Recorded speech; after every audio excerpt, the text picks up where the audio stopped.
வக்ஃபு சட்டத்தை முழுமையாக நிறுத்தி வைக்க முகாந்திரம் இல்லை என உச்சநீதிமன்றம் தெரிவித்திருக்கிறது. இது பற்றிய மேலும் விவரங்களை எமது சிறப்பு செய்தியாளர் ஜீவபாரதி விவரிக்க கேட்கலாம். வணக்கம் ஜீவபாரதி, கூடுதல் விவரம்.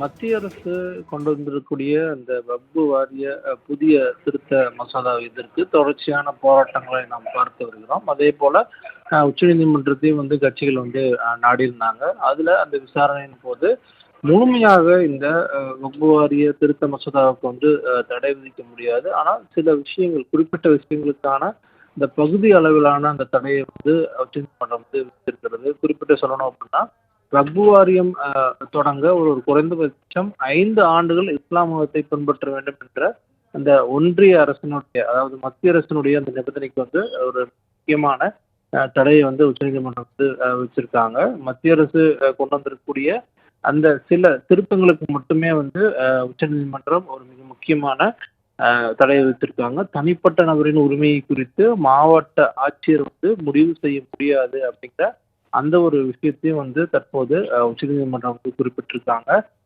முழுமையான விசாரணைகள்லாம் நடந்துட்டு இருந்த நிலையில பகுதி அளவிலான அந்த தடையை தற்போது உச்சநீதிமன்றம் குறிப்பிட்டிருக்காங்க. ஏன்னா ஒவ்வொரு மாநிலங்களையும் வக்ஃபு வாரியத்திற்கான அந்த சட்டங்கள்லாம் இருக்கு. அப்படிங்கும்போது அந்த சட்டங்களை தாண்டி அந்த இடங்கள், குறிப்பிட்ட இடங்கள் எப்படி வரையறைக்கணும், யார் அதை வரையறுப்பாங்க, அந்த வாரியத்தில் யாருன்னா இருக்கலாம் அப்படின்ட்டு பல்வேறு விஷயங்கள் குறிப்பிடப்பட்டு வந்த நிலையில அந்த விசாரணைக்கு பிறகாக ஒரு மிக முக்கியமான ஒரு ஒரு தடை அல்லது அது ஒரு உத்தரவை தற்போது உச்சநீதிமன்றம் பிறப்பிச்சிருக்காங்க.